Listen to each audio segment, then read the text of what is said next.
Hello everyone, welcome to CSC know current affairs series. आज हम 2 दिन 28 और 29 जनवरी करंट अफेयर्स डिस्कस करेंगे। This is our profile, you are already aware about it.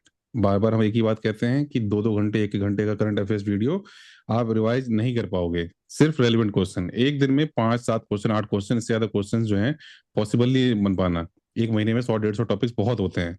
इतना आप कवर करो एंड रिवाइज करो, एग्जाम आपका क्लियर होगा। बट अगर आप 5,000 10,000 क्वेश्चन आप करने लग जाओगे जो इरेलीवेंट है, तो आप जो इंपॉर्टेंट क्वेश्चंस हैं उनको मिस कर जाओगे और रिवाइज नहीं कर पाओगे, रिटेन नहीं करोगे। फिर वही होगा कि एग्जाम में आपको लगेगा 50-50 वाले सारे गलत हो गए। तो जिनके मुंह से आप सुनते हो बार बार कि 50-50 वाले सारे गलत हो गए, तो इशू वही है, एक तो रिविजन सही से नहीं किया और फालतू की चीजों पर टाइम ज्यादा लगाया। So first question for the day Voyager 2 के बारे में है। स्पेस मिशन है, आप लोग अवेयर होंगे इसके बारे में। सो अब ऑप्शंस को देखिए। Voyager 2 was launched before Voyager 1। कह रहा है कि वॉयेजर 2 जो है, मतलब जो वर्जन 2 है, वो पहले वॉयेजर 1 से पहले लॉन्च किया गया था। Voyager 2 was the first human made object to enter interstellar space. जो इंटरस्टेलर स्पेस है, स्पेस जो है उसमें ह्यूमन मेड ऑब्जेक्ट, ठीक है, वो पहुंचने वाला पहला था। ठीक है। Then third option is Voyager 2 carries golden record intended to convey information about Earth to extraterrestrial civilisations. कि अगर मान लीजिए एक्स्ट्रा टेरेस्ट्रियल सिविलाइजेशंस हैं, अगर वर्ल्ड मतलब यूनिवर्स में कोई और सिविलाइजेशन भी है किसी और प्लैनेट वगैरह पे, तो उनके लिए इंफॉर्मेशन एक तरह से समझ लो कि गोल्डन रिकॉर्ड में ले गए थे। Okay, so pause the video and mark the answer. Bit difficult, bit tricky. Okay, so the right answer for this is, आप लोगों के लिए थोड़ा ट्रिकी रहा होगा ये question, and most of you we believe that you would have got it wrong. Okay, so the first one is correct. Yes, the first one is correct. Voyager 2 जो है वो कुछ टाइम पहले लॉन्च हो गया था वॉयेजर 1 से। कि दोनों मान लो सिमिलर टाइम पे चलने वाले थे, लेकिन 1 के पहले वॉयेजर 2 लॉन्च हुआ था। But at the same time understand this thing, Voyager 2 launch पहले हुआ, लेकिन पहले पहुंचा कौन पहले? वॉयेजर 1 पहले पहुंचा। तो सेकंड वन इज इनकरेक्ट। कि लॉन्च तो वॉयेजर 2 पहले हुआ, जो पार्ट 2 है वो पहले लॉन्च हो गया थोड़ा सा पहले वॉयेजर 1 से, लेकिन पहुंचा वॉयेजर 1 ही पहले है। So second one is incorrect. तो फर्स्ट ऑब्जेक्ट होगा तो क्या होगा? वॉयेजर 1 पहुंचने वाला पहला ऑब्जेक्ट था। And then the third one is correct. Okay, so ये गोल्डन रिकॉर्ड का यही पर्पस था कि इंफॉर्मेशन जो है कन्वे करना था इसे एक्स्ट्रा टेरेस्ट्रियल बॉडीज को। Okay. Now, coming to question number two, and this India EU FTA is very important this year, mother of all deals, right? So, with reference to recently finalized India EU FTA, consider the following statement. First, the EU will eliminate tariff on more than 99% of Indian export by trade value. Second, India has agreed to completely open its dairy and agriculture sector to EU import. Third, this is India's largest FTA so far. So please pause and mark the answer. Right. So the first option is correct. India has opened 90. EU has opened 99% of its export for India. And second is actually incorrect. India has agreed to completely open its dairy. ये गलत है. That is the red line. ठीक है, ये red line है जो agriculture and dairy sector है because of our farmers, तो ये नहीं किया गया है। And third, this is India's largest free trade agreement so far, तो दैट इज करेक्ट। तो करेक्ट आंसर क्या हो जाएगा? A1 and 3 only. और आपको इसलिए भी सेकंड वाला पता होना चाहिए था कि एशियान को लेकर जो हमारे जब एफटीए की बात चली थी, तो यही सबसे बड़ा कंटेंशन था। तो हम हमेशा ही डेयरी और, RCEP। हाँ, तो हमेशा ही हम डेयरी और एग्रीकल्चर को जो है वो प्रोटेक्ट करना चाहते हैं, अपने फार्मर्स को प्रोटेक्ट करना चाहते हैं। और इसी तरह का नॉलेज जो है न्यूज़पेपर से आप पढ़ते हो, खुद से पढ़ते हो। ठीक है, जब खुद से न्यूज़पेपर आप पढ़ते हो, तो इस तरह का जो फ्रिंज नॉलेज है वो आपको हेल्प करता है एलिमिनेशन टेक्निक में, एजुकेटेड गेसिंग में। बट जब किसी और के बनाए हुए वीडियो को 1-1 2-2 घंटे का वीडियो आप देखते हो, एक्सप्लेनेशन देखते हो, तो काफी चीजें उसमें मिस हो जाती हैं और आपका खुद का नॉलेज बेस डेवलप नहीं होता। So now the Bureau of Energy Efficiency proposed fuel consumption standard for LCV. Okay, LCV क्या है यहाँ पे? Not light combat vehicle, it is light commercial vehicle. जो छोटे वाले कमर्शियल व्हीकल होते हैं, कह रहे बी ने कहा है कि इसको जो है स्टैंडर्ड को लेकर आया जाए एलसीवी के लिए। तो क्या इसका प्राइमरी एम है? Reduce dependence on imported lithium. कह रहे इंपोर्टेड लिथियम पे डिपेंडेंस कम करेंगे। Bring LCVs under India transport decarbonization framework. And C option is replace state level EV policies, की ईवी पॉलिसी स्टेट लेवल का हटाओ। And the D option is promote hybrid vehicles over battery electric vehicles. कि hybrid vehicles में promote करने हैं over battery electric vehicles. So pause the video and mark the answer. So the right answer for this is B, कि ये हमारा एक गोल है, decarbonisation of transport network. तभी तो हम जीरो कार्बन वाली चीज जो हम अचीव करना चाहते हैं, नेट वाली चीज, वो अचीव कर सकते हैं। So right answer for this is B, LCV को लेके आना है हमें डीकार्बोनाइजेशन फ्रेमवर्क के अंदर। Okay. Now, coming to question number 4. The doomsday clock recently set at 85 seconds to midnight is maintained by which of the following?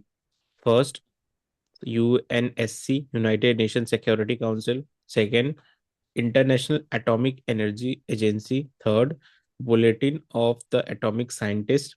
Fourth, Stockholm International Peace Research Institute. So please pause and mark the answer. तो ये जो आपका bulletin of atomic scientist है, C option, that is the correct. और ये doomsday clock होता क्या है, राइट? ये एक सिंबॉलिक इंडिकेटर है किस चीज का? Of how close humanity is to a human made global catastrophe. तो ये उसका एक इंडिकेटर है। तो करेक्ट आंसर 4 का C. Then why is the deuteron, okay, deuteron considered a fragile nucleus, कि इसको फ्रेजाइल क्यों कंसीडर किया जाता है, मतलब डिसइंटीग्रेट हो जाएगा, स्टेबल उतना नहीं है, क्यों कंसीडर किया जाता है? तो the first option is it consist only of neutrons, की कह रहे हैं सिर्फ न्यूट्रॉन्स होते हैं।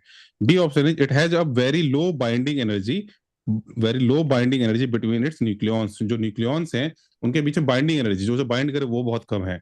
And C option is it decays radioactively within seconds, कह रहे सेकंड्स के अंदर बहुत फास्ट डिके हो जाता है। And D is it can not exist outside stars, की कह रहे स्टार्स के बाहर ये नहीं रह पाता है। Okay, so pause the video and mark the answer. So the right answer for this is B. Okay, आप शायद गेस कर पा रहे होंगे अगर आपने ये आर्टिकल पढ़ा होगा। साइंस टेक पे द हिंदू काफी आर्टिकल्स रेगुलरली लेके आ रहा है, और आप मान के चलो इससे 4-5 क्वेश्चन साइंस टेक के आपके आने ही आने हैं। And we are going to cover almost all the questions, so you not need not to worry. Just read the article, attempt the question and watch the video again.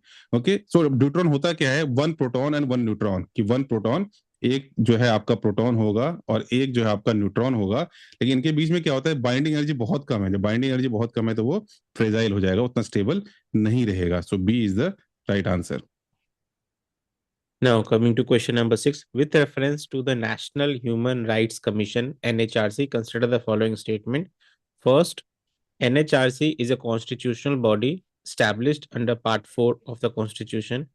Second, the chairperson of NHRC must be a former Chief Justice of India. Third, NHRC can inquire into allegation of human right violation by the armed forces. So please pause and mark the answer. ठीक है, तो जो इसका first option है कि NHRC एक constitutional body, ये गलत है, राइट? एनएचआरसी एक स्टैट्यूटरी बॉडी है, वो एक स्टैट्यूट लॉ के अंदर आया हुआ है, एंड लॉ का नाम क्या है? Protection of human right act 1993। Second क्या है? Chairperson of NHRC must be former chief justice of India. ये जब फर्स्ट लॉ आया था ना तो उसके अंदर ये था, बट बाद में अमेंडमेंट किया गया, एंड अब जो है former chief justice of India, farmer कोई भी जज सुप्रीम कोर्ट के, दोनों इंक्लूडेड है। ये भी गलत हो गया। Third, NHRC can inquire into allegation of human right violation by the arm forces, ये चीज नहीं है, और इसी का क्रिटिसिज्म काफी कमिटीज ने भी किया था, राइट? तो नागा एक सुप्रीम कोर्ट में केस भी किया था, ये सारे इसी इशू पे था। तो जो करेक्ट आंसर क्या है वो हो जाएगा डी, नन। और इंपॉर्टेंट है, बॉडी स्पीक पे क्वेश्चन पूछता रहा है अगेन, आपका कॉन्स्टिट्यूशन से क्वेश्चन है with reference to the writ jurisdiction. Okay, writ jurisdiction under the Indian constitution consider the following statement. Okay, so the supreme court can issue writs only for the enforcement of fundamental rights, की कह रहा है सिर्फ fundamental rights के enforcement के लिए supreme court कर सकता है। High courts can issue writs for enforcement of fundamental rights as well as for other legal rights, की कोई और लीगल राइट होगा उसके लिए भी हाई कोर्ट। तो यहाँ पे कह रहा है कि हाई कोर्ट का जो पावर है जो वो ज्यादा है। ओके, मतलब जो कवरेज है वो ज्यादा है। Third option is a writ of mandamus. Okay, a writ of mandamus can be issued against private individuals in all circumstances. कह रहा है जो writ of mandamus है, okay, ये private individuals के against in all circumstances can be issued. Okay, so pause the video and mark the answer. Okay, so the first one is correct. आपने सही guess किया होगा ऐसे कि आर्टिकल 32 के अंदर है ये, और सिर्फ फंडामेंटल राइट्स के अंदर होगा। हाई कोर्ट के पास जो पावर है वो 226 के अंदर है, वो फंडामेंटल राइट्स के लिए भी कर सकते हैं और लीगल राइट्स के लिए भी कर सकते हैं। अगर लीगल राइट्स आपके वायलेट हुए हैं तो आप उसके लिए हाई कोर्ट जा सकते हो। जैसे मान लो अगर राइट टू प्रॉपर्टी है, अब वो लीगल राइट है, तो उसको अगर वायलेट किया गया है तो आप हाई कोर्ट जा सकते हो, सुप्रीम कोर्ट नहीं जा सकते हो। तो second one is also correct, third one is incorrect. Okay, जो रिट्स हैं वो जनरली, ओके, रिट्स जो है जनरली प्राइवेट इंडिविजुअल्स के अगेंस्ट नहीं होते हैं, यूजुअली मतलब मेन केसेस में क्या होता है, स्टेट का एक्शन इन्वॉल्व होना चाहिए, स्टेट मतलब गवर्नमेंट इन्वॉल्व होना चाहिए। ओके, कुछ केसेस में प्राइवेट एंटरप्राइज के अगेंस्ट भी होता है। तो ये ऑल सर्कमस्टांसेस में होगा ही होगा। ये वाली एक्सट्रीम स्टेटमेंट है, आप एलिमिनेट कर सकते थे। सो ए 1 and 2 is the right answer. Coming to question number 8, with reference to the special intensive revision of electoral rolls, consider the following statement.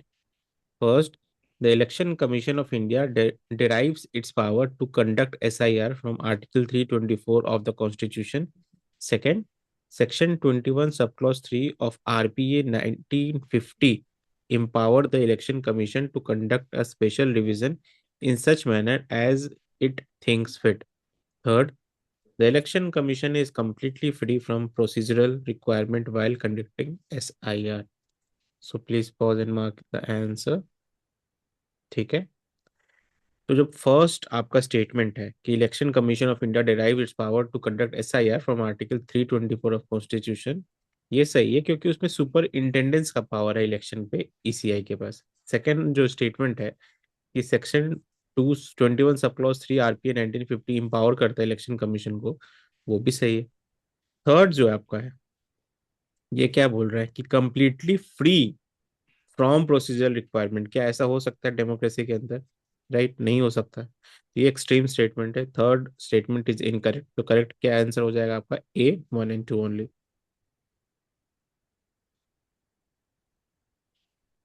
Ninth question. Consider the following statement regarding Index of Industrial Production (IIP). It measures the value of industrial output at current market prices. क्या रे current market prices पे measure करते हैं। Then second option is manufacturing has the highest weight in IIP, कि manufacturing का जो वो है contribution है इसमें वो highest है। And third option is IIP data is released by the RBI, Reserve Bank of India release करता है इसे। Okay, so pause the video and mark the answer. Regularly the Hindu इस पे इंफॉर्मेशन आता रहता है, WPI, IIP, ये सब चीजें आती रहती हैं। जो बिजनेस वाला सेक्शन होता है, इकोनॉमिक वाला सेक्शन होता है। Okay, so hopefully you have marked it right. तो the right answer for this is only one, सिर्फ एक ही जो है वो करेक्ट है, that is manufacturing has the highest weight around, मान के चलो 77% का, अराउंड 76-77% इसका कंट्रीब्यूशन है। ये आरबीआई नहीं करता है, एटलीस्ट ये तो आपको पता होना चाहिए कि ये मॉस्पी कहता है, मिनिस्ट्री ऑफ स्टेट्स वाली चीज जो है वो करता है इशू ये। और आईआईपी, इसमें प्राइस की बात ही नहीं है। जो आपका प्राइस है मार्केट प्राइस और constant price, it's not about that. Okay, यहाँ पे क्या है, वॉल्यूम चेंजेस जो है, कितना इंक्रीज हुआ डिक्रीज हुआ उसकी बात होती है। यहाँ कॉस्ट की बात यहाँ पे नहीं है। सो 1, 2 only is the right answer, so only one will be the correct, A. Now coming to question number 10, first statement, the UGC operate under the Ministry of Education at the union level. Second, the regulation of higher education in India reflects a balance between united union coordination and state level university administration. Right, so please pause and mark the answer. देखो यहाँ पे जो first option है, UGC operate under ministry of education at the union level, that is correct. और UGC बहुत ज्यादा ही news में है, तो आपको पता होना चाहिए इसके बारे में। सेकंड जो ऑप्शन है कि रेगुलेशन जो हायर एजुकेशन का होता है वो बैलेंस होता है यूनियन और स्टेट के बीच में, तो दैट इज ऑल्सो करेक्ट। तो करेक्ट आंसर क्या होगा? सी, both 1 and 2। On that note, thank you everyone. Do like, share and subscribe. Do support us. Thank you.